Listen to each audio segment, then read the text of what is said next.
You're watching EVH Gear TV, brought to you by The Music Zoo. Shop The Music Zoo, your authorized EVH gear dealer for all your EVH gear needs. Great selection, quality service, and competitive pricing. The Music Zoo is your one-stop shop for all things EVH. Official Van Halen merchandise for EVH Gear TV is provided by VanHalenStore.com. Now, here's your host from Ontario, Canada, EVH gear artist Eric Broadbent.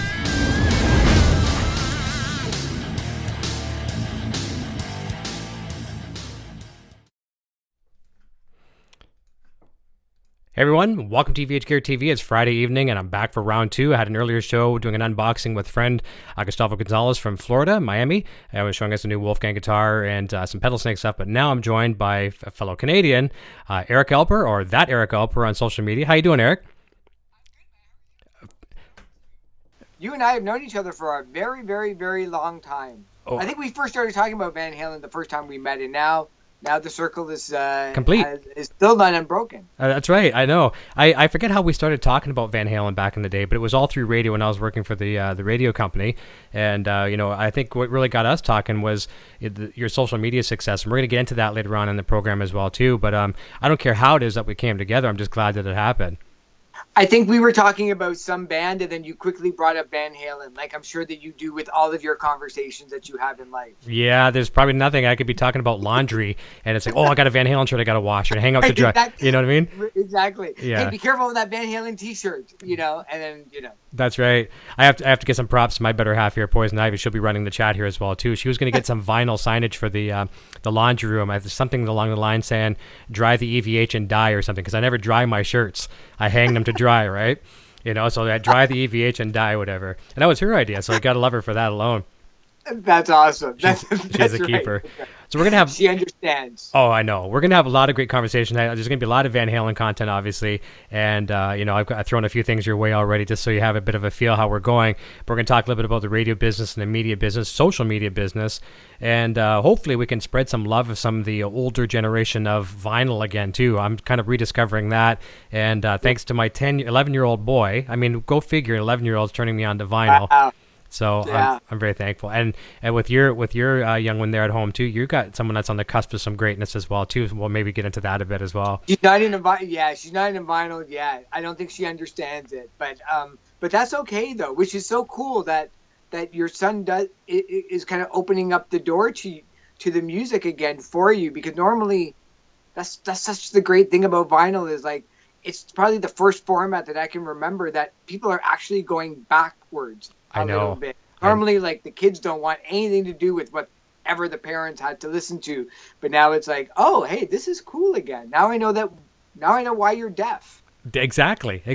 Yeah, that's right. And that was, I was saying, and I don't want to give away some of what we're going to talk about, but that was our social media back then. We're going to talk about Van Halen. Yes, that's right. Well, before we get into Van Halen, that's right. We'll talk about something that's close in the same wheelhouse. At least shares one of their former singers.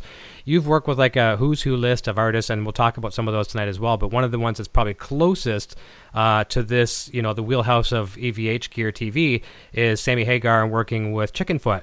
So what was your involvement like with them, with your previous gig, and maybe just tell us a little bit about that experience? Yeah, for sure. For 18 years, I handled the PR and media relations for a company called Koch, and then Koch were kind of melded and merged into Entertainment One. And a lot of people may not know the record label of Entertainment One, but they certainly know the movie side and the TV side. We were the kind of producers, distributors of movies like Twilight and Harry Potter and Insurgents and so many other amazing blockbuster films. But the record label side of it was great because we had not only the very best of what was coming in from America, from the American side of the record label, but we were able to sign our own artists here in Canada. And one of the artists that we ended up signing was Chickenfoot, and it was around the time of their second album, which was called The Third or Three. Mm-hmm. So we got to work that album, and unfortunately they didn't have a lot of tour dates,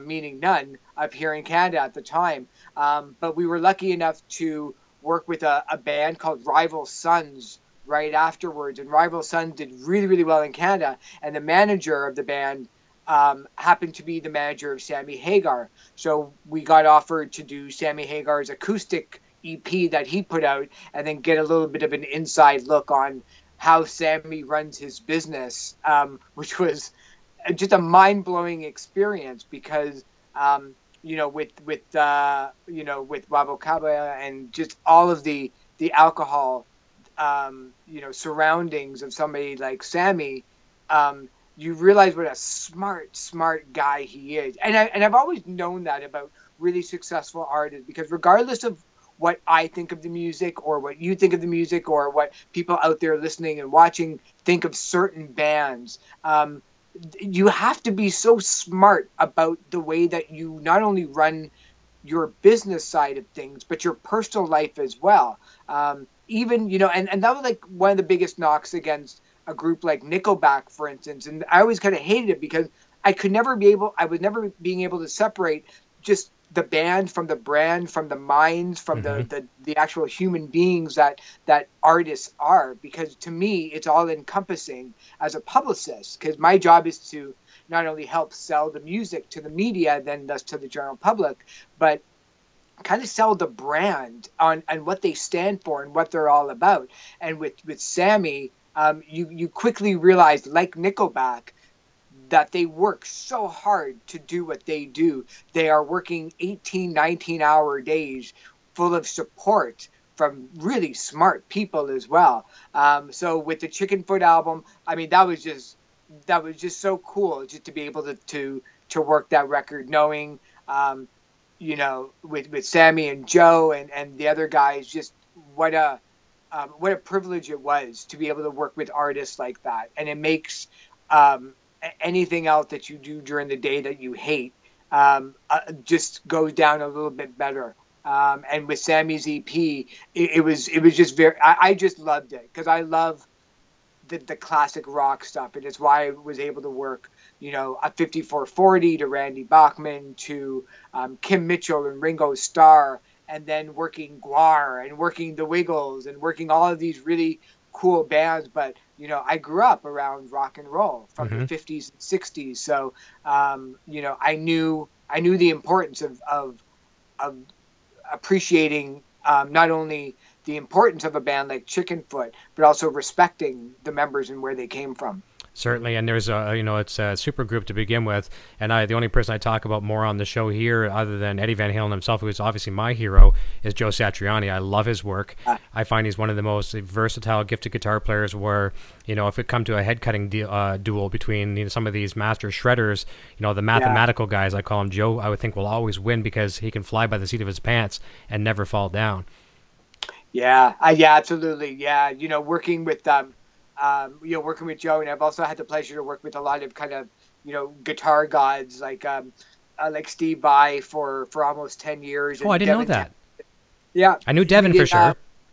We did Steve Vai's record label. So Steve Vai would put out an album, and then he put out like this box set of like 12 CDs that he recorded that month. And Steve Vai is, it's funny, Steve Vai and Joe, they're kind of all cut from the same cloth. And I would imagine that Eddie is like that too, reading about, Eddie's words and his philosophies.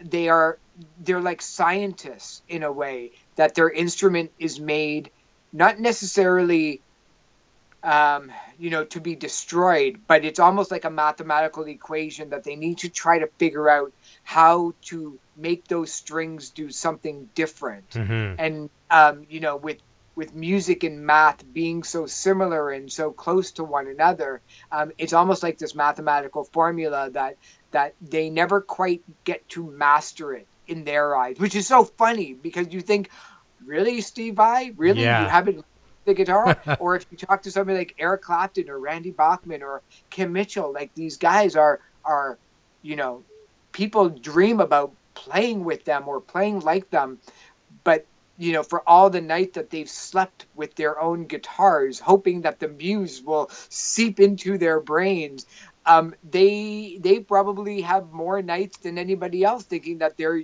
worthless. Yeah. But in a strange way. Eddie Van Halen does not go to sleep at night knowing that he's like crap. But they always have this burning desire to do better and more and wow the fans and write that better song and perform that show that much better. And that drive is something that Van Halen has never, ever lost. I agree with that 100%. Who's fronting them? I don't care. Who's playing bass? It's that first taste of success that you have it's like that drug that you never want to lose, because it makes those 8 years slogging it out, or 10 years playing those really crappy bars and playing to 2 bar people and their dog, to nobody, and riding that bus for 20 hours to get on stage for 2 hours. It makes all those moments worthwhile, and I think that's why they still practice a lot. That's right. They never want to lose that fire that's in them. That's right. Just like back in the days, like long before they're in the club. There's actually a really good episode too. You might want to check out if you ever get some time to check it out. About a week back, I had Greg Renoff, the author of Van Halen Rising, on the show here. It's a great book. And, and I'm going to ask you a question in a moment about that too from the book. But I mean, Van Halen, sure, they played the backyard parties and they owned that. They were the backyard party band. But, David Lee Roth, and I give a lot of credit to David Lee Roth. Sometimes people think I don't like Sammy Hagar. I love Sammy Hagar too.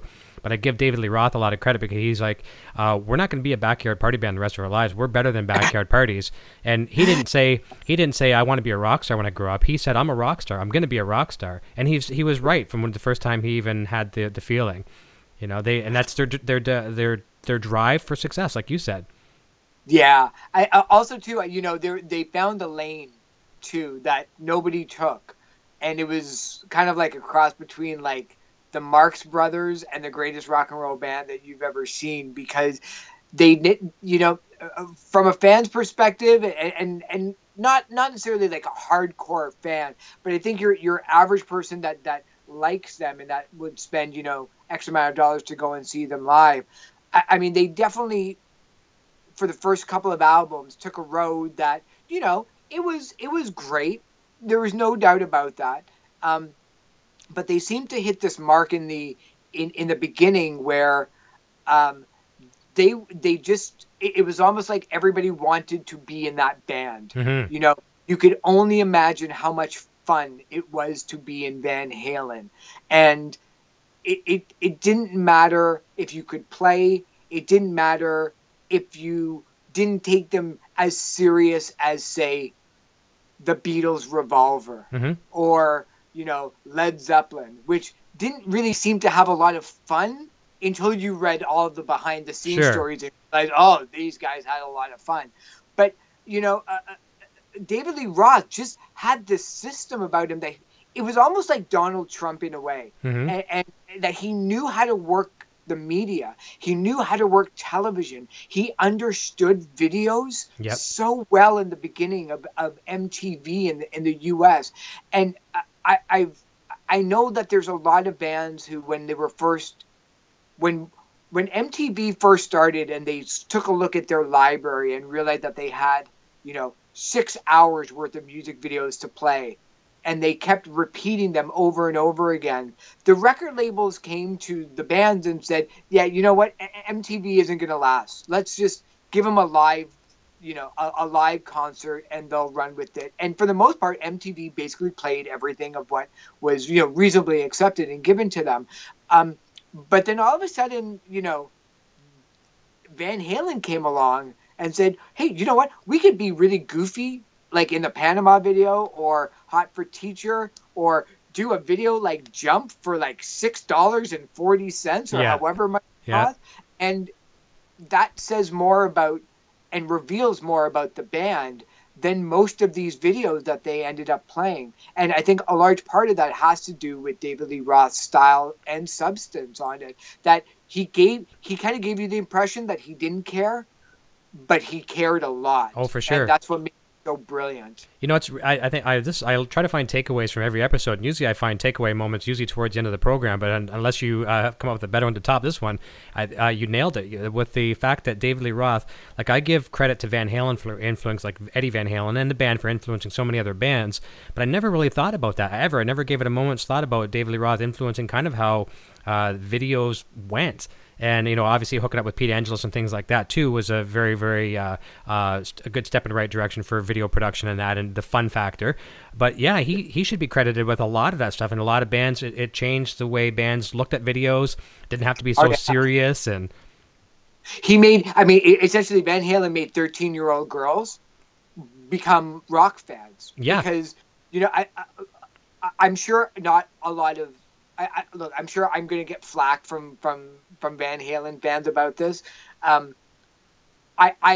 got them when I was a kid. Like I understood where they were going. I thought, wow, this is a band that seemed to be very, very popular over a bunch of cover songs with the stuff in the beginning of what they were doing, at least with like Diver Down, because that was the first album that I clearly remember at the time of the release. Because I missed the beginning of the band because I was too young. But Diver Down was everywhere. I mean, that was my camp album when I was a kid. But when 1984 came out, that was my kind of first thought about reading.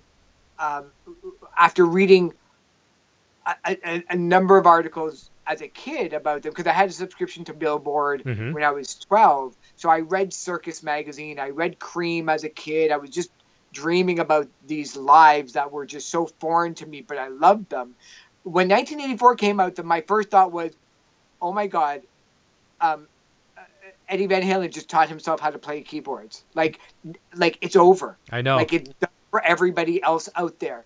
Because not only was he this guitar god that could, shred and be so melodic, and every guy wanted to be Eddie Van Halen, when he learned how to play keyboards, it almost made it acceptable to everybody else in America to dig them. Exactly. Because, with things like Jump and stuff, and it just seemed like because they understood the video process, they didn't have, they taught rock bands not to take yourself so seriously and that you can still have some fun with it. Because I think sometimes when, people get very political, or in the beginning you had this during the 70s when Van Halen was kind of first breaking in, like the 77 era, you had the punk bands, which were serious, man. Like they had the safety pins, and they were racist and they were sexist, and they swore on the air. And then you have this like David Lee Roth, like woohoo,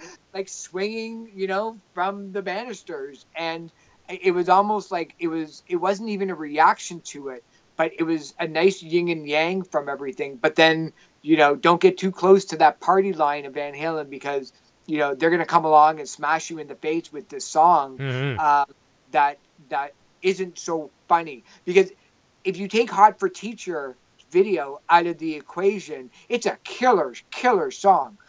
But once you saw the video, you will never think of that song ever again in a different way, except for what you remember on the video.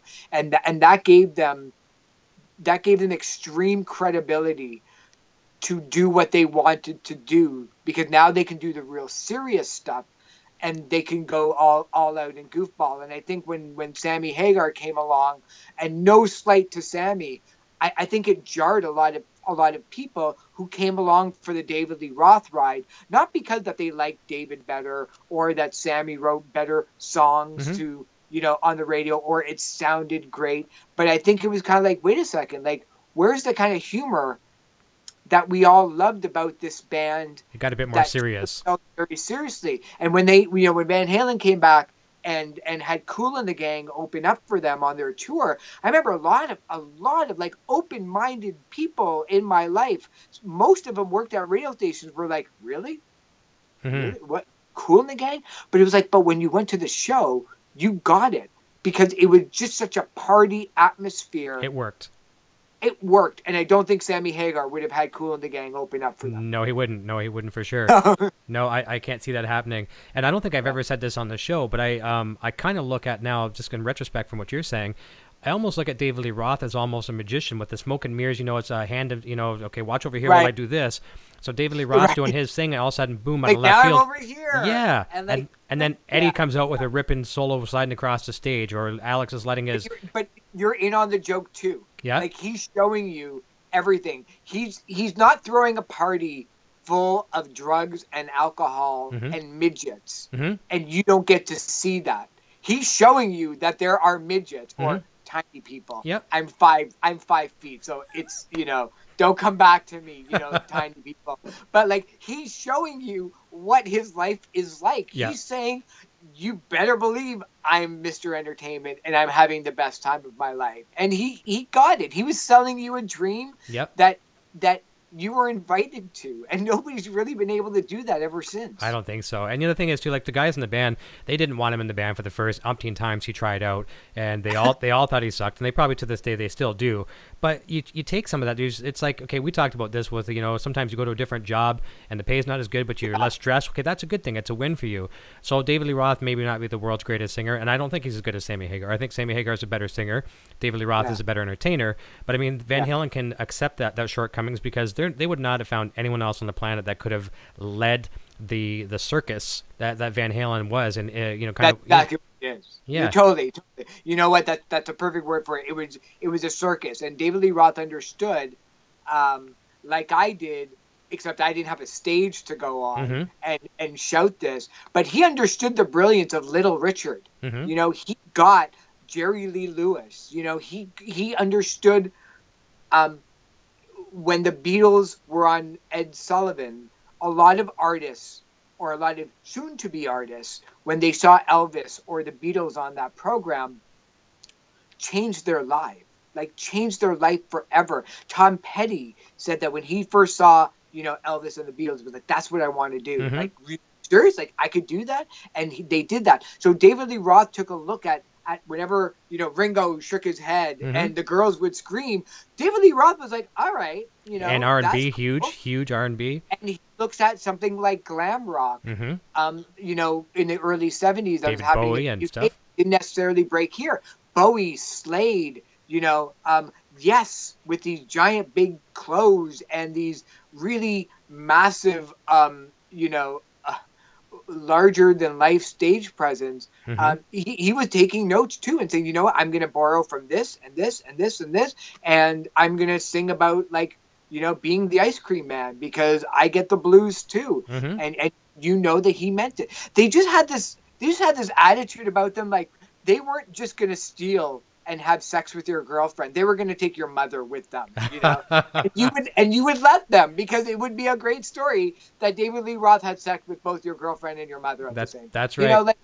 They gave that sense of danger that I think is, I think it's still sadly missing. Yeah. As great as grunge was, as great as, the video era of, and I loved like Duran Duran and Flock of Seagulls and ABC. Tears for Fears, and loved all of that stuff, and I loved grunge with Soundgarden and Nirvana, and it was almost like the grunge style was trying to like just beat the crap out of the Britneys and the NSYNCs and Backstreet Boys, but really they were just going after like the bombasticness of Van Halen, even though I think secretly they all grew up listening to that same music. And as much as, Kurt Cobain may not like Extreme, for instance, I'm sure that somewhere in the back of their minds, they were all watching MTV back in the 80s, not hating it, but mentally, I'm sure that they were all taking the exact same notes as David Lee Roth was when he was looking at it from his kids too. Oh, for sure. And I think in some ways, I think they probably did hate it, and they hated it because they liked it. You know what I mean? It's because it was popular. Before I jump into the next question, it's actually going to go back a little bit of retrospect for the recording industry. I'm going to jump over the chat. We've got a bunch of people over there. I'm going to go say hi to everybody, try to whiz right through it for sure. Got Darren Moore joining us, the first one on the list. Dirty Apes Inc. is joining us. Quentin James. Ken Bear says, looks good tonight. Billy Shelton says, hey, guys. Let me see here. Lau Ketchum, Randy Clark, Ty Price, Cutter Savage. What's up, everyone? Chris Kerr, what up? Hey, Eric. It's actually Eric times 2 tonight. Eric to the power of 2. Adam saying, hey guys, Michael Bishop, Carlo Santin, a fellow Canadian as well. And Carlo actually won an autographed copy of Van Halen Rising on the last show. That was pretty cool. Which he's going to give to me. Hey, there you go. Yeah, will you read it and then pass it off to Eric? And Lyle Ketchum, Randy Clark. Let me see here. Blackie DH, Craig or Guitar Wannabe, a great guitar player. Let me see here. Poison Ivy, that's my Poison Ivy. And I know you won her over when you talked about Rival Sons. She loves Rival Sons.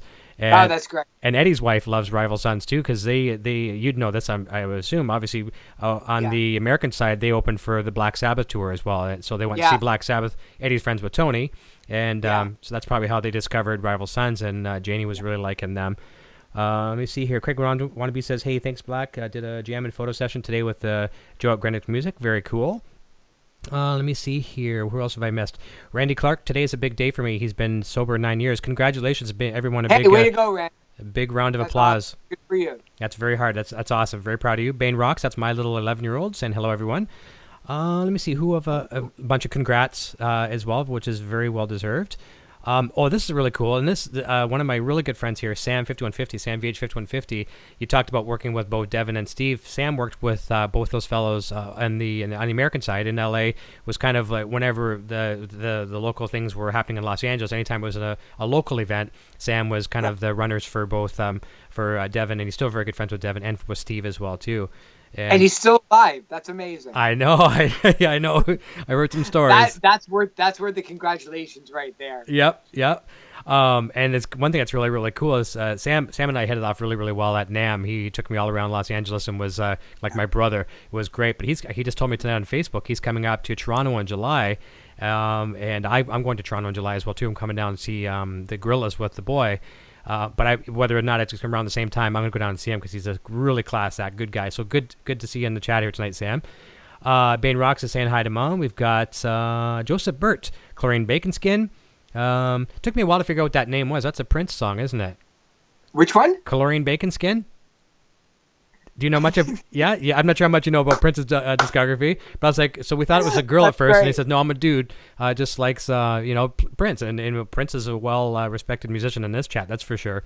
Shredder guitar player, God rest his soul. I was close to kind of submitting my name as a Prince son. Oh yeah. Just to see if I can kind of get into those $30 million landfall that Exactly. That his kids are his next of kin was getting. I thought, wow, you know what? I've got much of a shot as anybody else. That's right. Why not? Try it. Yeah. That's right. He dated, and Prince was with my mom up here in Toronto at one time. Yeah. Let me see here. Darren Moore says David Lee Roth is one of the most intelligent people out there. Van Halen wouldn't be what it is without his contributions. I agree 100%. There's no doubt about that. I said this earlier too. I credit some of this to the Van Halen Rising book, and I also just from life lessons too. I think Van Halen's swing sound comes from three people. One is from three areas, I should say. One is the father, who is the musical genius himself. Number two, Eddie and Alex playing together with no bass player forever, like eat, sleep, and drink, drums and guitar. And number three, David Lee Roth. I mean, David Lee Roth just happens to be a white man, but he doesn't think he is. He's got his more soul than the Al Jolsons and people like that. I mean, the guy is R&B as the day is long, So that's where that swing comes from. So I agree with you, Darren. And whether you like David Lee Roth, or even if you hate David Lee Roth and you love Sammy Hagar, hey, that's cool. It's a free world, and we support that on the show. Absolutely. But hey, man, I get it. I'm, as you can see from that thing right there. Mm-hmm. I'm a massive Genesis fan. Mm-hmm. Couldn't stand Peter Gabriel's time in that band whatsoever. Loved Peter Gabriel's solo stuff. Sure. But I'm a Phil Collins guy. It wasn't until 5 years ago where I got the Peter Gabriel stuff finally. Mm-hmm. And I'm closing in on 20. So, the battle of lead singers, mm-hmm. Oh, I'm right there with you. I totally understand that. I like it when you get the people that they can just kind of accept it all. I like Gary Cherone.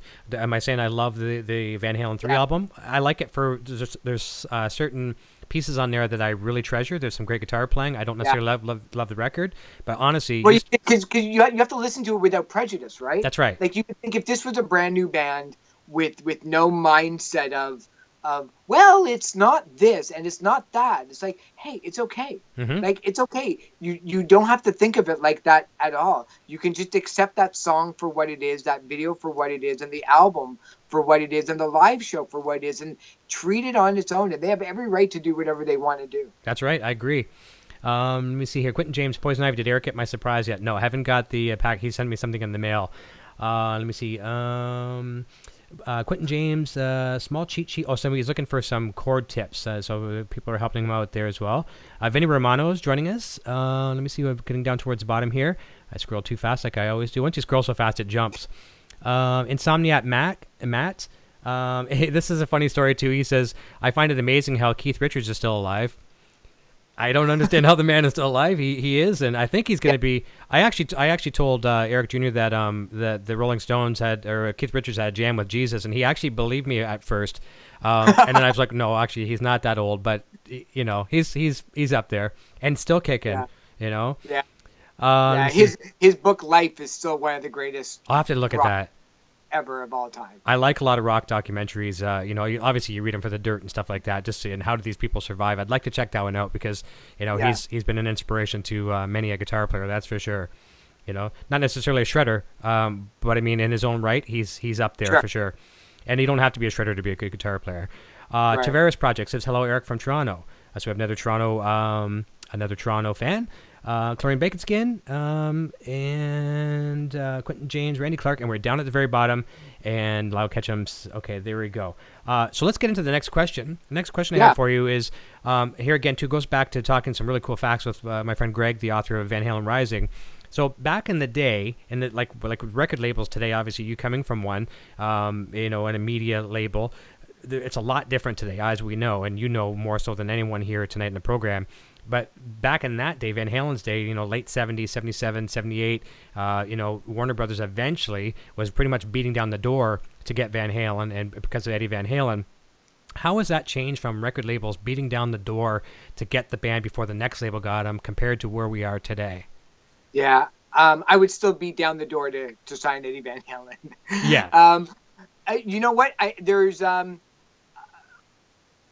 The biggest difference that I see is essentially what I do still on a day-to-day basis, and what I tell bands, and it's no more so factual than in the last year or so, is that the bands are not sorry. No problem. It's okay. That's okay. When you're in a band in Toronto, let's say, your competition isn't another band from Toronto. Your competition is Bruce Springsteen, if you're rock. Your competition is The Who and the Stones and the Beatles and every other band that's came along before you, because most people now have access to 45 million songs on Spotify or Pandora or iTunes or Google Music or Apple Music. So the idea that you can get away with being good is no longer applicable. You have to be great, because not only are you competing with the past, but you're competing against every other band that's out there right now. You can talk about growing up in, Kansas City or Cincinnati or LA or Saskatoon for all I care. And you could be the very best band in that city, but you're going to get stuck there unless that you think that you can start leapfrogging over the tens of thousands of bands that are out there. So from a record label perspective, they may not be out in the clubs anymore at 11 o'clock with large expense accounts waiting to sign the band to a multi-million-dollar contract. What they want to see is, how are you doing on your own? Mm-hmm. Are you releasing videos? Do you have a large social media following? How often are you tweeting? Are your photos looking good on Instagram? Do you have a lot of fans on Facebook? Are you spending a lot of money buying boosted posts on Facebook? How many videos are you doing? How many lyric videos are you doing? And none of that has anything to do with how great the music is. Because now that it's a level playing field and we all have access to the same kind of music from history, you can get very far without being on the radio anymore, especially with the type playlists with, specifically in Canada, you've got Bell Media and Rogers and Shaw, basically, all owning, pretty much 80 to 90% of the radio stations that's out there. In America, it's the same thing. You've got Clear Channel or iHeartRadio, and you've got, a couple of other ownerships. So you're playing with a worldwide audience right now. So you're not really signing a band in hopes that they build an audience from your backyard, meaning like if you're from Saskatoon, you break Saskatoon first, and then if you're lucky, you go to Winnipeg, and then you break that, then you go to Edmonton, you break that. No. It's like creating the best video you can so that when you put it up on YouTube, you'll have 12 million hits by the end of the week. That's and right. if you don't, it's okay. They've moved on to like the next band because everybody's so worried about their profit margins and their market share that it has very little to do with music and everything to do with their time and energy and effort into that one or two bands that's going to break it. Don't get me wrong. These people who work at record labels are still one of the biggest boosters of music ever that's on the planet. The methods have all changed right in front of their eyes, and I think everybody's still trying to figure it out too.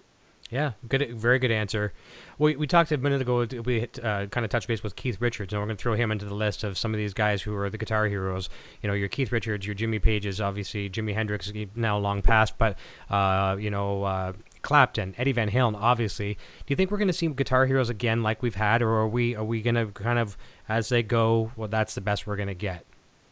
Yeah, I hate to say this. I think that's the best we're going to get. You can still be on par with with Eddie and with Eric Clapton and Hendrix, and you could play keyboards as well as like Steve Winwood or what have you, but you can be the next guitar god. But everything is so fragmented now. I think Nirvana would be the last kind of guitarish band, rock band that will have complete world domination, because you could still sell 1 million copies around the world, or at least get, I get emails every day from artists or their managers saying that they have 45 million streams on Spotify. I have no idea who they are. Mm-hmm. And I like to think like I've got my finger on a lot of pulses, but there are a lot of artists out there that have tens of millions of streams of a video or a song, and half the population who are music fans have no idea who they are. But if this small segment of population over here knows who they are, or that they are very diehard fans. The idea that I think in rock specifically, to have that world domination again, I think we might have just seen the last of it. I hope I'm wrong, but yep. I see world hits and domination far more in rap and hip hop and dance music than I do with any other style of music, where if you have a video and gets 60 million views on YouTube, now that the Billboard Hot 100, which tabulates all of the singles in America in terms of sales and stream, now that they've added YouTube streams to it, you could have a top 30 hit in America, which is still a very, very big deal, with no radio stations playing it whatsoever. It's solely based on the amount of people streaming it. And because I stream and you stream and this person streams and we all stream for ice cream, and we're all streaming in our own little homes, it sounds like it's a lot of people. Wow, I've got 45 million hits on YouTube. That's a lot of people. But yet 45 million people listening to one song on a radio station, that might be, 600 spins on a station. In one market, that's a lot, but it's just a different math. So, let's take Toronto, for instance. If one active rock radio station, if one current rock radio station plays a song, you can probably rest assured that you'll have at least 200,000 people listening to that one song. But to get 200,000 people, and that station may never play that song ever again, but you've got 200,000 people listening.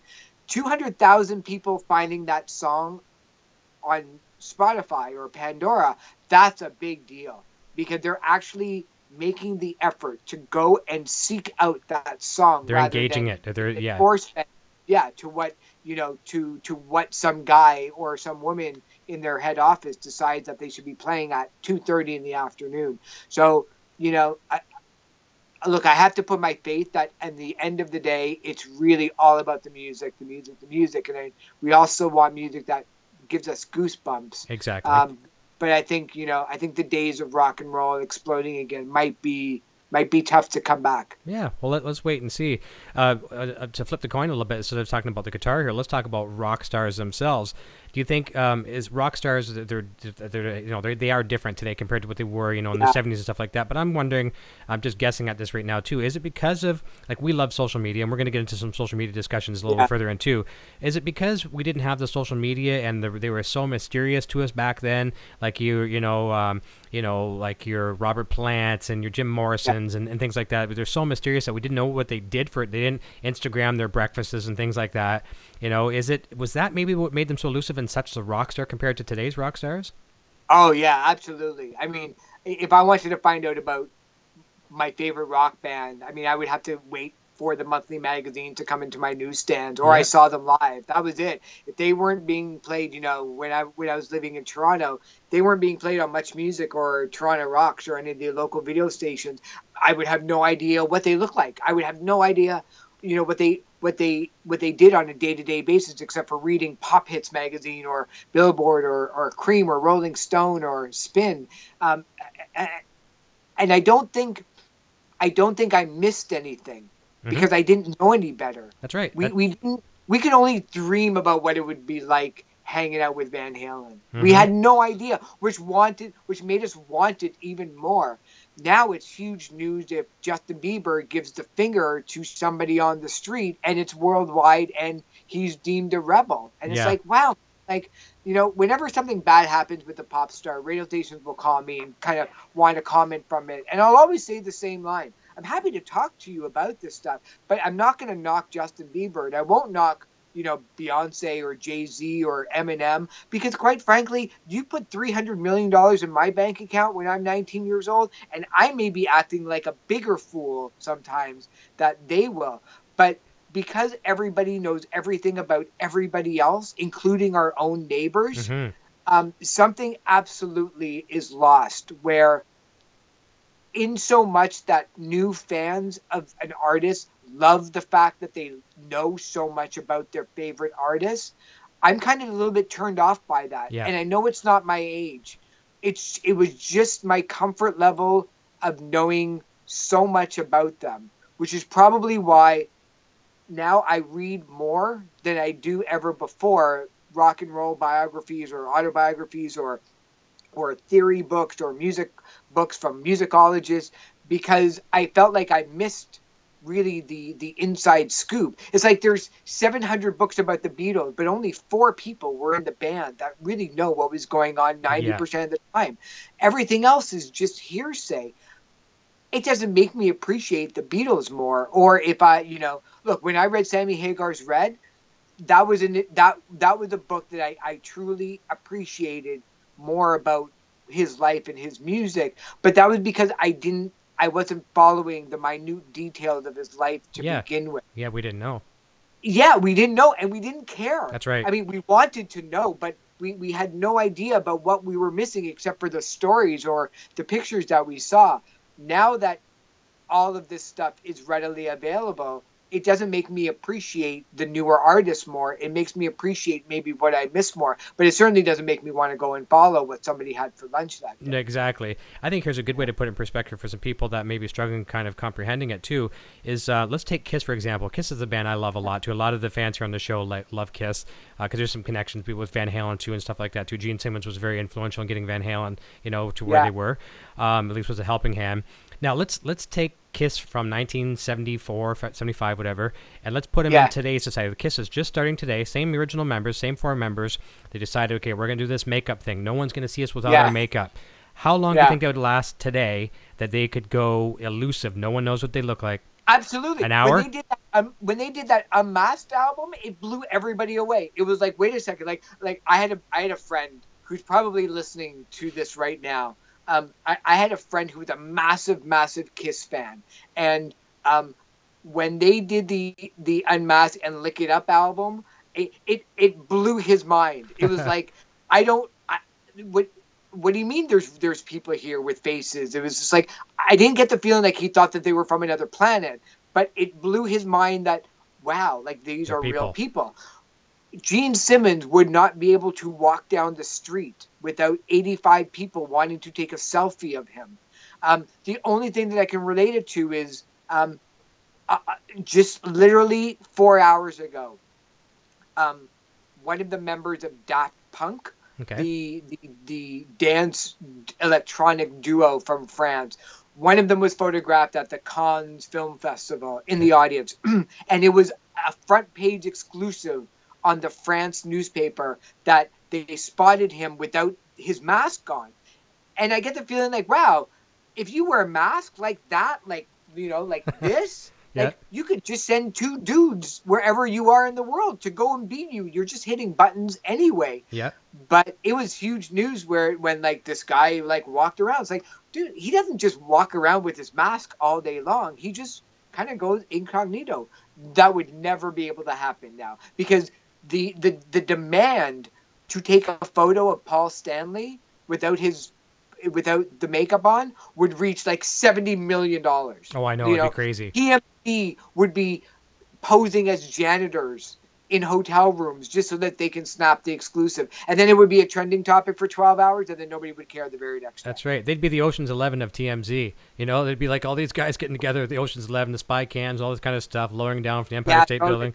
Yeah, that's hilarious. Gene, in the airport. It's all Gene, Paul, Gene. They would just be shouting all day long at people. I know. It's absolutely hilarious.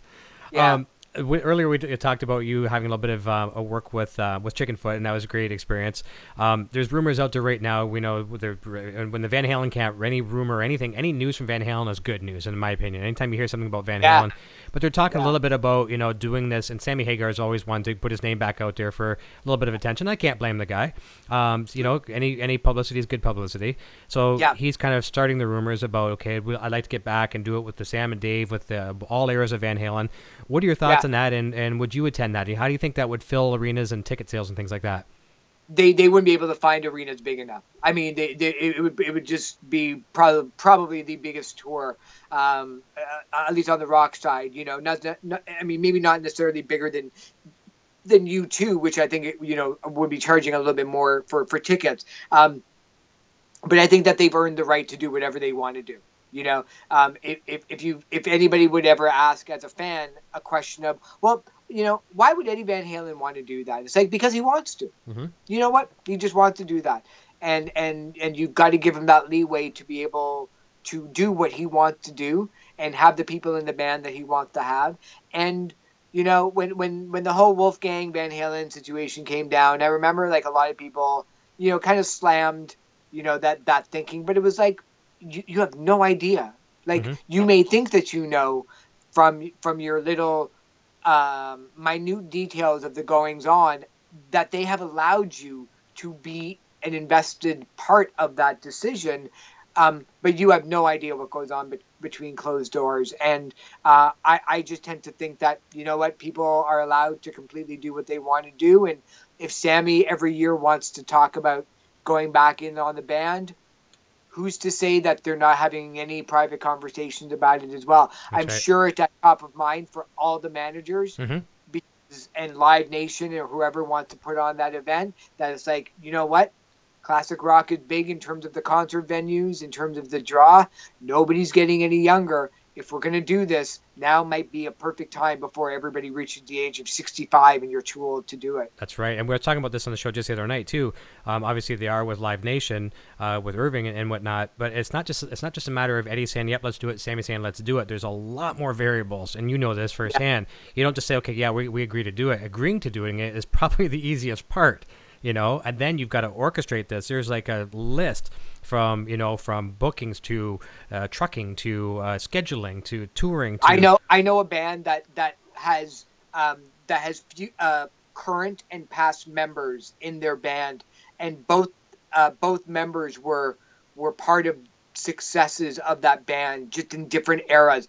They argued over the percentages over t-shirt sales. That the new member of this band, who was still very well known, could not and was not going to receive t-shirt sales based on the album that they weren't a part of. Okay. So if you think that you are arguing over those minute details,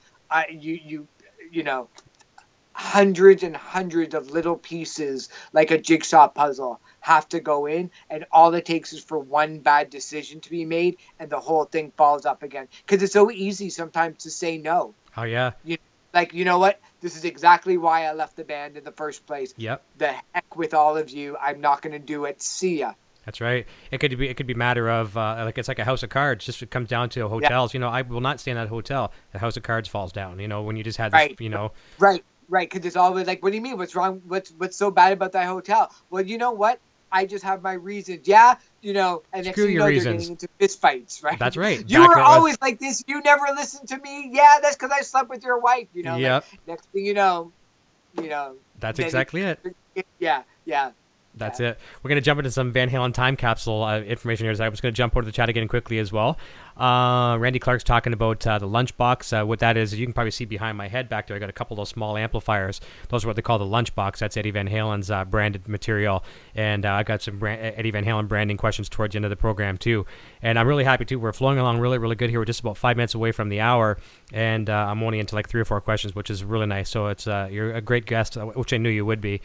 Carlo Santin says the Keith Richards book is terrific, very interesting. He's an intelligent guy. I can't wait to see that. And have a new fan on the show tonight. Brian Wasson says, "Hey Eric, new to the channel but love your content." I appreciate that greatly, and Poison Ivy's welcomed him as well, and so are all the friends and fans. It's you'll find these people in the chat here if you come back on again. If strangers come in and they say anything bad, it's like they attack them, and if they're nice people, well, I mean in a good way. Like if someone comes in, because there's trolls, right? If someone comes in and says this show sucks, they'll eat them alive. If somebody talks bad about me, I expect my newfound friends to like come to my rescue. They will. And new people that come in like Brian here is nice as well. The new people like Brian come in and they're welcoming them with open arms, which is nice. So it's really nice. I love that about this. Let me see here. So lots of welcome for Brian there. Let me see here. I think Lyle Ketchum had a point about Sammy, and I scrolled it fast again. Let me see here. Oh, I lost it. I'm sorry about that. Carl said I don't want to see Guitar Heroes. I don't think we'll ever see the Guitar Heroes again. No more Guitar Gods once these guys are gone. And here's the thing. Let's take us. I don't want to get into a depressing moment for long here, but we and this was towards the end of the program, anyways. But you had brought up Soundgarden a little bit with some of the the grunge era. That was a real shock to lose Chris the other day. Very unexpected, obviously, most importantly for his family. And I was talking about this. Like, I've had certain artists that we've lost that I wasn't necessarily a huge fan of. Now, Prince, I was a big fan, and that moved me pretty big. And somebody that I just respected, but didn't have his music, David Bowie. When I found out that he had passed away, it moved me like I lost a family member for some reason. I didn't know why. I guess it just impacted me in a certain way. But Chris Cornell, too, I didn't know his whole discography. I obviously know all of his work with the bands he was with. So I can't say that I was a fan, and trust me, I love the stuff. I just didn't know it, so I can't call myself a fan if I don't know all of it. But it did move me like a disturbance in the rock and roll force. How did that hit some of you and some of your industry people as well? The death of Chris Cornell, completely took everybody by surprise, because this wasn't a guy in a band that were playing, small state fairs in middle of America that nobody was coming to see them. I mean, this was, Soundgarden really never lost any steps, and the sheer amount of happiness and excitement when the band got together again just showed everybody, that we all missed rock and roll, as a lot of people my age grew up with grunge music and Alice in Chains and Nirvana and Soundgarden and Pearl Jam and Mother Love Bone and Temple of the Dog and all of these really great bands.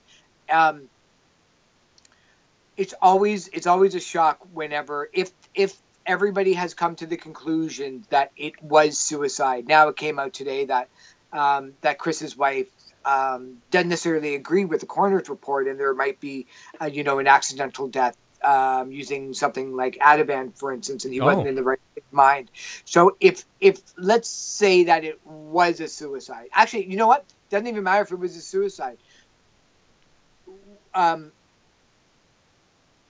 It always leaves more questions than answers, and anybody that's ever had a suicide in their own lives will attest to the absolute destruction that and toll that it takes on a family and their family and friends who are always looking to answer the question why. So from the outside, you look at a band and a lead singer like Chris Cornell, and you're like, successful band, 2 months ago just did the theme song for a movie, had numerous successful careers, whether it was in Soundgarden or Audioslave or his 5 solo albums, had a wife, had 3 great kids. He seemed to be a great father, ran a foundation that put the spotlight on children that have been sexually abused and suffered at the hands of violence, whether it was parents or families or friends, seemed to have made it on the other side of 40 or 50 in fine shape. Because sometimes you just hit a mark when you get older and you're like, no matter how ravaged my soul and body was by drugs or alcohol or depression. And Chris has talked about it openly all the time, about the fact that he couldn't leave his house for years because he suffered from extreme depression and terrifiedness of social beings and social occasions. You seemed like he had made it when others haven't. When, Kurt Cobain and Andrew Wood and Lane Staley and Scott Weiland and others just didn't make it for whatever reason. So it was a big shock. I got the phone call at 3:45 in the morning, and I didn't stop talking about it to the media until 11:30 last night. Wow. And the only thing I got out of the whole thing is that I know nothing. Like, I know no more than anybody else does. Yeah, of course. That's all.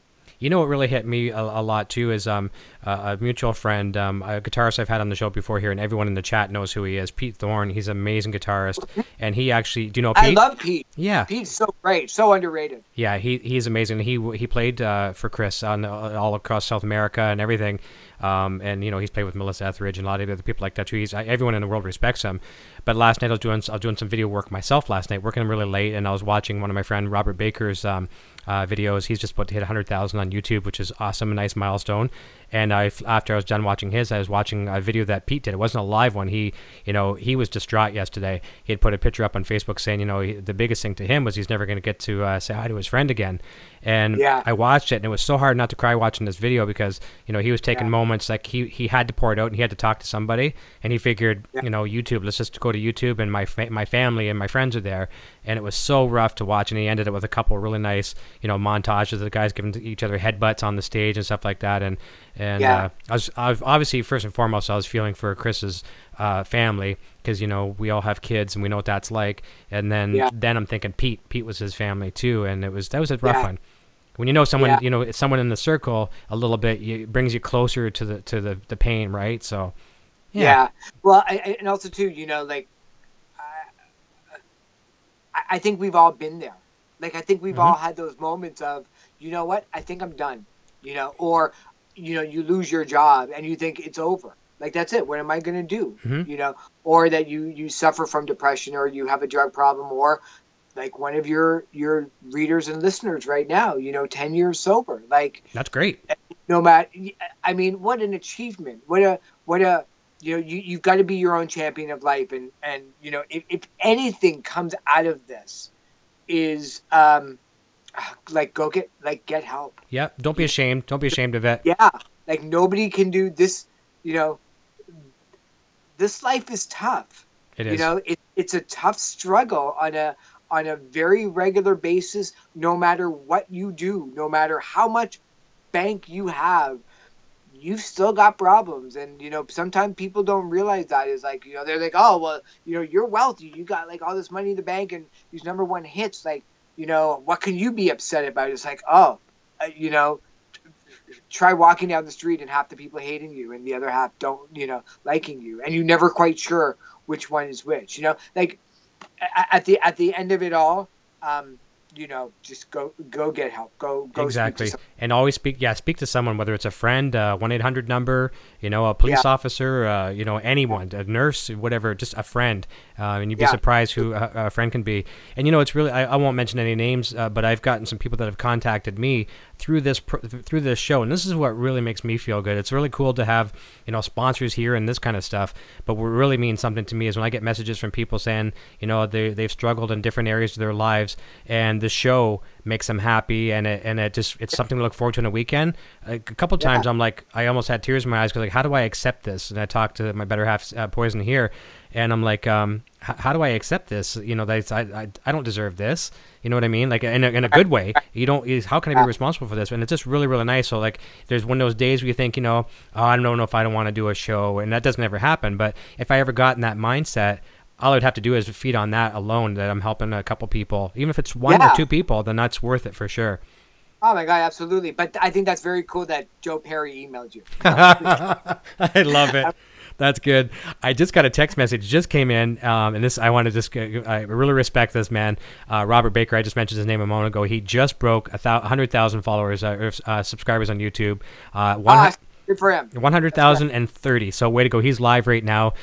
So if some of my viewers want to take off to go give Robert a congratulations, I don't mind you doing that. I'd love to have you here, but if you do, tell him EVH Gear TV you says... can do it after the show. That's right. We're done in about 25 minutes. Tell Robert that EVH Gear TV and Eric said congratulations. So let's jump over to a time capsule question. And this is something I like to throw out there a lot. This with every different walk of life that comes on the show, from media to guitar players to this to that. So someone comes to you, Eric, and says, okay, we're going to put a time capsule together, and out of all the millions of records that you have and CDs and things that you have, I need you to give me a Van Halen one that's going to represent Van Halen 100 years from now or 500 years from now, from when the aliens and the new life forms come and resurrect this time capsule. What record do you put in there to capture Van Halen in a nutshell? I put in 1984. Okay. I mean, it has everything. It's got, to me, the greatest songs of the band. It has Eddie on keyboards. It has Eddie on guitar. It was a band at the peak of their powers, and some bands don't even get a sniff at the top of the mountain of the style of music that they play. But I think in 1984, from the cover all the way down to the songs, that I could still put that on and not even skip a song on it. So I would put that one in there. Fantastic. That's a good one. That's a very good one. And that one has come up a few times. So it's been a reader's choice kind of favorite for sure. And you know what? It's really nice. I love it when these things happen like this. I was just talking about, social media growth. The next question I had in line for you was, let's talk about you. I mean, I've watched you and you've been a mentor to me. I think I've told you this, and if I haven't, I'm telling you now. You have been a real inspiration to me, both when I was back with the band. You gave me a lot of pointers for the band back in the day and pointed me in the right direction. And you're quit? What's that? Did I tell you to quit? You did tell me to quit. No, you didn't. You didn't. But you know what? I don't ever regret quitting, because that's one of those things too where you think, okay, I never thought I'd ever quit music as far as the touring and things like that. And I never look back, and because I found something else that means more to me, and that's doing this. But your social media growth, I mean, obviously you've had humble beginnings somewhere. Tell us how you've grown to where you are. Like on Twitter, is it like 875, 975,000? How many do you have on Twitter? I'm almost at 1 million. That's stupid. I'll hit 1 million soon. You know what? We were all eggs on Twitter. We all started with 0 followers, and my wife is so happy that I got on Twitter, because I don't bore her with all of these pictures I find or fun facts or stories that I find. There was no real master plan, and there still isn't. I post what I like. I post all the fun stuff, and it's not always about music to me. It's like finding, really cool quotes or something, some life lesson that somebody taught, or, standing up for bullying, or, putting my support behind, the gay and lesbian community, or how I tweet now is exactly the kind of stuff that I was posting about when I first got on there. I haven't changed one iota of my philosophy of what I wanted to use Twitter and social media for in general, which is use it for good. I always knew that I was one tweet away from losing my job. I would just assume that, retweets were a danger if they weren't just an opinion of somebody else. Like, you want to post that on your timeline, you can go right ahead, So social media kind of scared me a lot still to this day, because I think that it's a lot more dangerous, I think, than people realize, because they think that they're speaking in a vacuum. But I can probably make people's heads spin with the amount of destruction that one tweet or one Facebook post caused with them not even thinking about, all it takes is for somebody like me to retweet it, or somebody like BuzzFeed to retweet it, or some lawyer or your boss not taking that joke so lightly, and the next thing you know, you're called on the carpet. So I always try to use social media for good, and it's what, you know, I've taught my daughter Hannah to do as well, and you know, it just kind of grew and grew and grew, and it's a lot of fun. I've met a lot of really cool people through Twitter, which is kind of nice too. I remember back in the day, this is back when I was working in radio, but this is when I would start to follow you. I imagine you still, maybe you do the Twitter parties now, but that was the big thing that really got me into you, and I thought this was great. I brought the idea to the radio station too, and where the radio station failed is, you know, I won't put any blame on certain people there, or budgets, or lack of budget. But you know, you always have to have nice prizes. You could, you know, make people jump through some hoops. You have to have a nice prize. Yeah. You were always giving away nice prizes, and because you worked in media, you had tons of disposable DVDs and things like that. Yeah, at a record label, we had like thousands of albums and CDs that like I didn't use anymore after the album was done. So instead of like throwing them out, like most of them would be like, let's just give it away. Like, let's just give it away. So every, you know, there was a time where like almost every 1,000 followers I would get. So when I hit like 300,000 followers, I gave away 300 CDs. Nice. And then when I hit 301, I gave away 301, and I would give away boxes, like literally boxes full of CDs and I kind of stopped it after people were like, dude, like I don't even have a CD player anymore. That's exactly right. I thought, oh, okay, well I can give away files, but it doesn't sound so sexy. No, exactly. You know? Like here's an RAR file of, you know, so I'm kind of thinking about, well, maybe, you know, maybe when I hit 1 million, I'll give away like 1 million MP3s. But then somebody is bound to be like, what's an MP3? What do I need that and so you have to put something up and say, here's your redeeming code. Now go get your... Right, exactly. Whoa, that doesn't sound so much. Give away music. I was just happy to share music and things that I like. And for a lot of people, they had no idea what I was giving away. I know. And they didn't care. It was just like free music. Awesome. In hopes that one of the CDs in there they would love, and that was all worth it to me. I won from you one time, and I think it was probably somewhere, it was maybe like a 25 CD or something at the time, and it was a mystery box. I got it, and it was awesome because there's a little bit of everything. So it was great. I remember that. Yeah, so I was excited about that. No, and that's that you created a bit of a, you know, got the wheel spinning for me. I've been always a marketing guy, and I've always borrowing from everybody for ideas, and I really enjoyed that. So it kind of instilled. I just gotta think of something else. When I hit 1 million, I gotta think of something really cool to give away. Yeah. I'm trying to think. It was funny.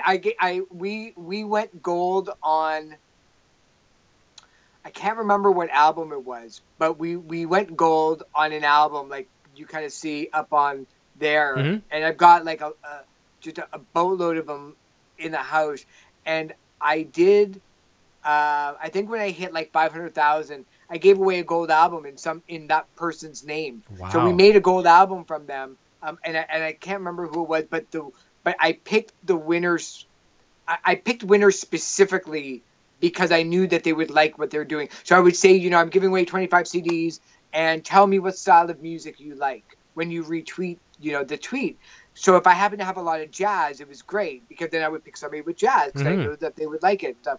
And I gave away a gold album, and I picked somebody who I had a feeling would just love this. And so it kind of made their day, and it was great, and I was really happy. So, I love that. Well, that's really cool too. You kind of hone in on something, and I'll talk about something too. I'm doing with a contest, and I learned some lessons from this. Like sometimes, you know, you think you have the greatest idea, and then it totally flops. Usually, 90% of my good ideas are flops. So I have a couple. That's okay. You're learning from that. And that's you right. Can just build something from the fire, right? That's right. So I did a contest last year on the show, and had a lot of people invest and you know, provide me with stuff. It was all Van Halen related. And, you know, I had it open. It was one of those basically social media type shares, you know, like, you know, these plugins you can put on your website. And what it does is it gets you lots of likes on Facebook and things like that. But but thousands of them. You know, people are coming in from all these different directions. But it really did nothing. I don't necessarily want to have the likes on Facebook. I want to have I've always said this. I'd rather have 50 people give me likes on Facebook and interact with me on a regular basis as opposed to 5,000 just so I can brag about having 5,000.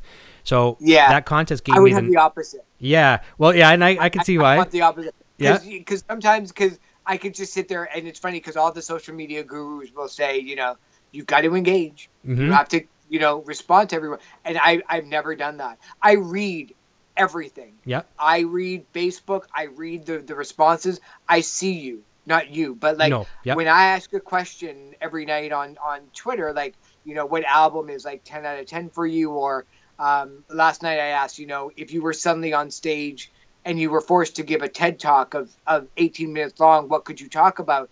I may not respond to everybody because I can't. Oh, you can't. That's right. But I'm reading everything and I'm laughing just as much as everybody else does. But I get 5,000 to 10,000 apps or responses. Oh, I know. Day, yeah, you said you got 6,000 to 7,000 retweets. I wouldn't be able to do anything, but I read them all though. That's crazy. Right now, just so I know. Well, see, before, with the way I did it before, I was, there's a lot of people that do, and there's nothing wrong with trying to win free stuff. That's great. I've done it. Sure, but there's like the sweepstakes players, right? And some of the people will take the prize, they'll take it to, they'll put it on Kijiji or, Craigslist if you're in the States and just sell it. Content people who they just share and like everything, no matter what. That's right. So this time I'm doing something different because I had reached 3,000 subscribers on YouTube, so I'm giving away a Van Halen guitar.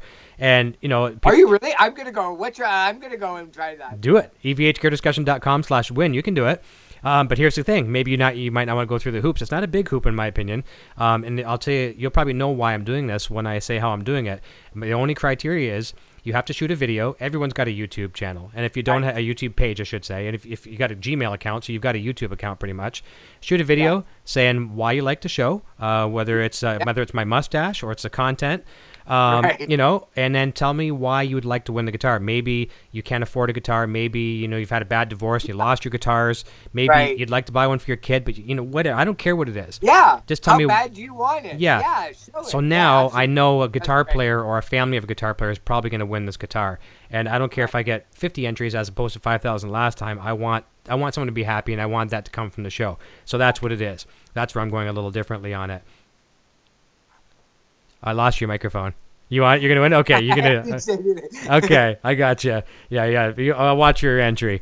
Hey, it's crazy. Eric won. Eric Broadbent? No. We're talking about this off the air a little bit, and this is really cool. We're getting about 50 more minutes into the program. Thanks to my boy. I'll go really fast. No problem. Thanks to my little guy here, Bane Rocks, little Eric Jr. He's only 11. He's discovering things that, how you and I and my better half and your wife here there as well, too, discovered with vinyl. That's the way we grew up. That was we kind of joked about it being social media. I'll see if I can grab some of my vinyl here. I'll show you. So we went into the city today. And we actually went to a record shop, and that's his first experience of a record shop, really, like literally. Oh, that's so cool. And I think it's the only one around us that physically sells. No, they had some CDs in that there too, but he picked up Michael Jackson's Thriller, and we don't even have a turntable yet. So we got to go get a turntable and a decent one. You have to get a turntable. Yes. Yeah, absolutely. I've got a good stereo system with a phono preamp and everything, so I'll be okay that way. But I treated myself to Van Halen's Fair Warning, in quite good shape. So I love that, and he's really excited about this, and it's really instilled me too. So I've got a nice copy. There you go. There's your record. Yeah, oh, that's great. 84. And then I'm really anxious to play this one. This is the Van Halen's, obviously the last one with David Lee Roth, different kind of truth. This is a beautiful record with the heavy, I don't know what you tell me the name of it, but the heavy red vinyl, the 180 gram or whatever that is. Oh, yeah. I'm really anxious to play that. That's going to sound good too. I just can't wait. But guess what my point was? Let's go back in your childhood a little bit, and you probably, like me, probably even had the 8-track tapes and things like that. But, most of our console players back then played 8-track, AM, FM, and they had the turntable. What were some of your experiences and some of the bands that just totally blew you away with listening to in vinyl and kind of the moment you were captured in back then listening to it? Yeah, I you know what? Probably like a lot of people in Toronto, you kind of grow up. And then you become a music fan, and then you take the TTC bus downtown to Yonge Street, and you have a trade between A&A Records or Sam the Record Man, and then later on HMV, and you saved up as much money as you possibly could from all the crappy jobs that you took that week that your parents gave you like $1 to do, and then you would save up and you would go buy a record, and then you would just like stare at it on the way home, thinking about how awesome this record is going to be. And then you had to unwrap it, the whole thing, and you sat and listened to that record, going over every minute inch of that album cover, even if it wasn't a gatefold sleeve, everything you memorize. That's how I memorized like record labels and who was on what and producers' names and engineering names. And I kept seeing this stuff. So, I mean, vinyl was, I didn't have this romantic vision of it only because I never placed the format above anything else. I still had like 30,000 CDs at one time until I started giving them all away on Twitter. Mm-hmm. But I never had this romantic notion that vinyl sounded better than CDs or CDs sounded better than MP3s. I have, I've got a stereo system that's pretty good. As a high def audio, I can't really hear the difference because if I play a crappy MP3 on my speakers and turn it up, it sounds just as good. And truth be told, I wear hearing aids in both ears after being in the music industry for so long anyway. So I'm the wrong person to ask about sound quality to begin with. But I've started collecting vinyl more than anything else for the band that I'm surrounded with to go and sign because I like to have that kind of stuff. Oh yeah, it's cool. I think it's really cool that that your son can get into this because like we were talking off air. There's never really been a format that the younger generation wants to get back into ever. There is no burning desire for us to suddenly say, you know what, let's reconsider the 8-track cassette tape, Yeah. And even when it comes to social media, we all came up and fell in love with social media through Facebook. My daughter has no interest in Facebook. It would be like, why would I want to go there? She's on Facebook for her fan page, but the generation that comes after yours has no real interest in doing the things that you love to do, which is sometimes why music is so great. In some occasions where you can go to a show and see like at a Springsteen show or Van Halen show, people like you will bring your son and you'll have an audience of like 8 to 80. That's right. Because that's what music is really all about. But the formats, even though that they don't change very often, nobody really ever has gone back except for this vinyl resurrection. I'm glad. I really like to see. I was talking to the guy at the record store first time going to the store today, and I'm saying I really hope we see this. I really, really do. And then what's really funny is like I don't buy CDs much anymore. I'm finally to the point now where I'm doing the iTunes thing. But there's a couple that I will buy, and I insist on it. Anything Van Halen comes out, no matter what it is, I buy the CD. And strangely enough, I buy the CD, I rip it to my iPod, and then it's there. Joe Satriani as well, too. Anything he does, I have every single hard copy of CD.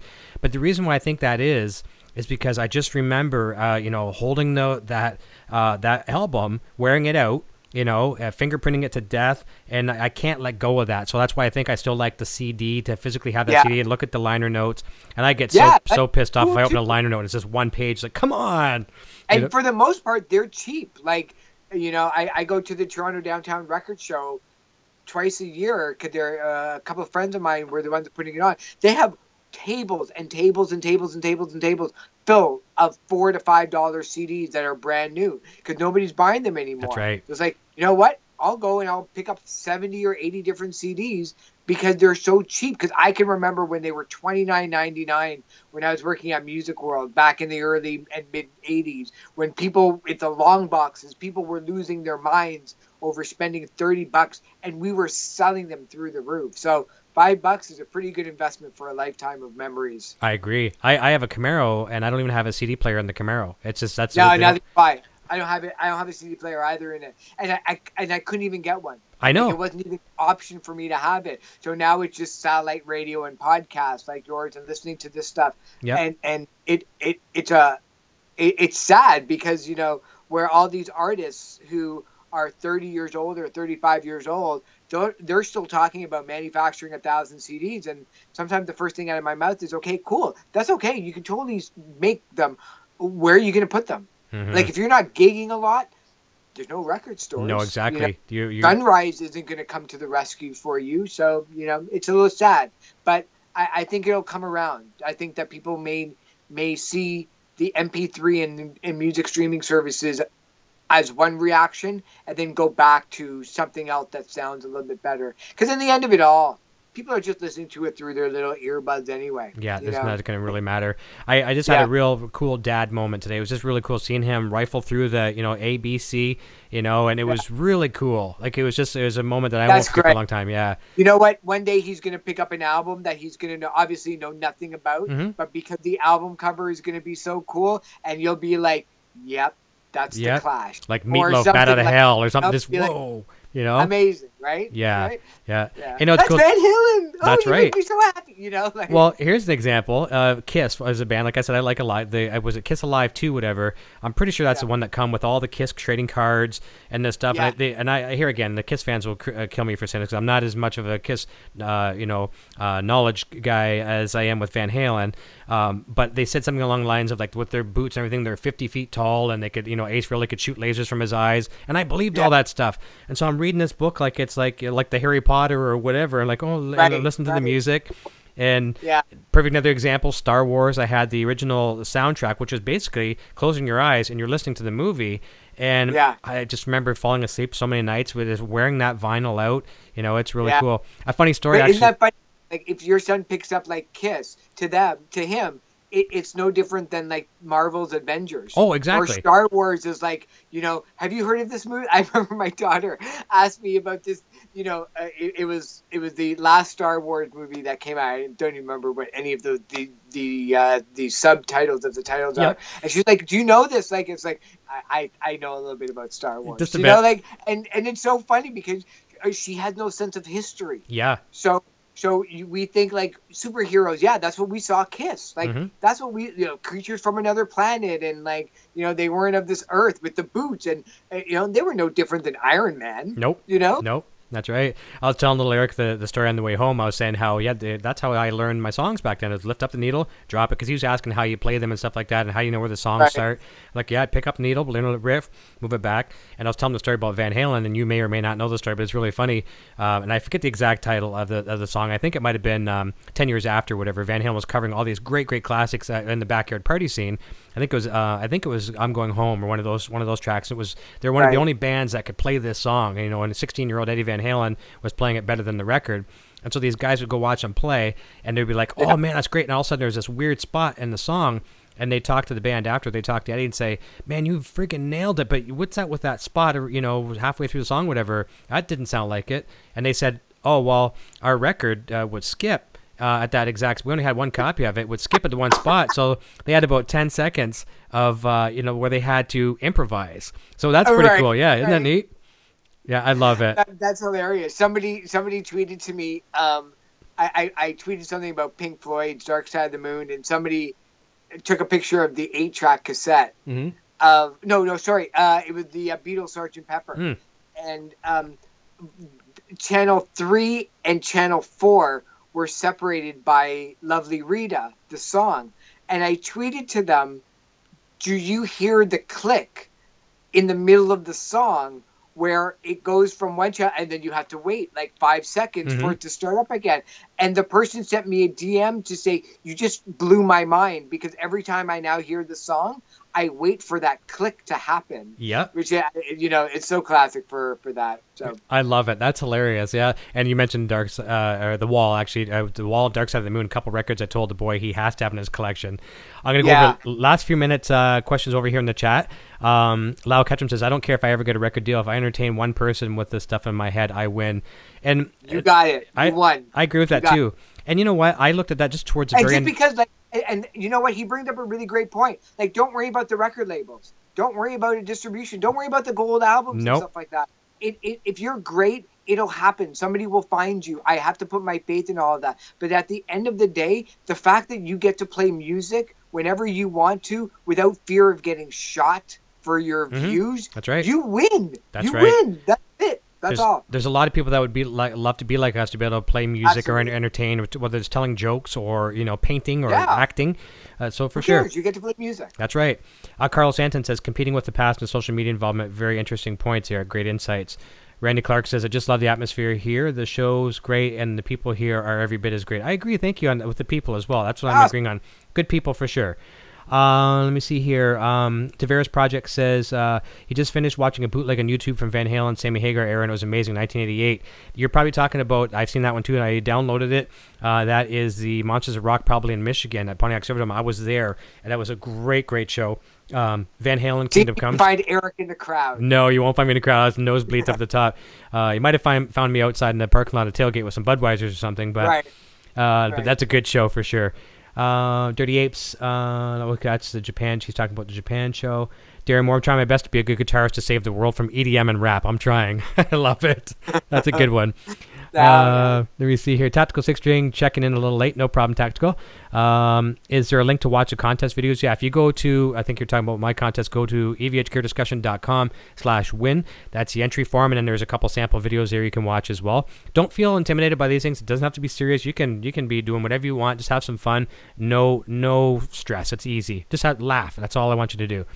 And he's saying he sees Eric has a playlist. Yeah, I have a playlist of some of the entries so far. Let me see.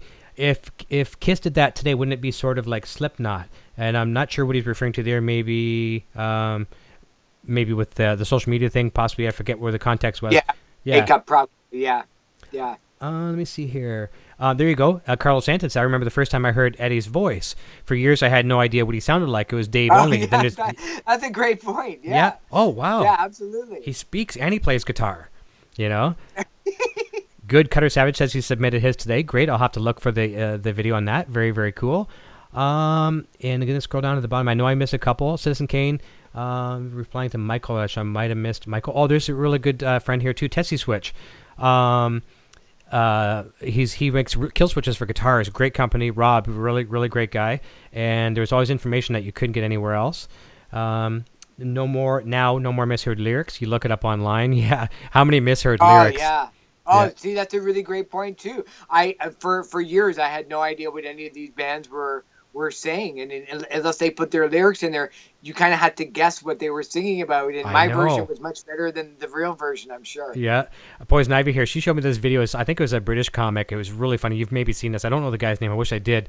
But he I think part of his shtick at his stand-up gigs is he'll play. How does he do it? Does he says the line first, whatever that he thought it was, and then he plays a cassette, or an MP3 player through the house PA system.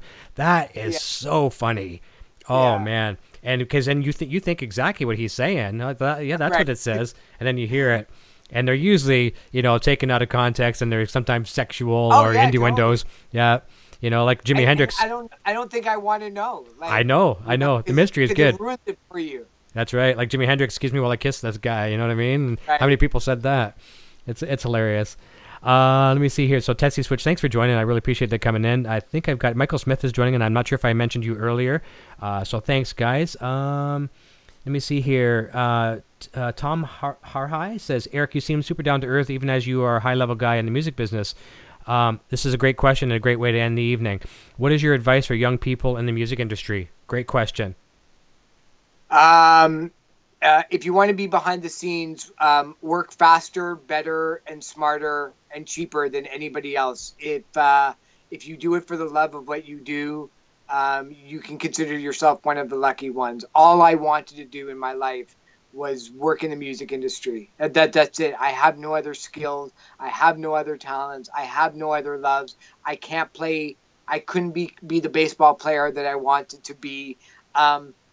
Every day that I am in the music industry is better than most people's best day ever, because I'm lucky, and I know I'm lucky. I know that things happened without me doing it that allowed me to be at this point in my life where I've got to be in this industry for 20, 25 years.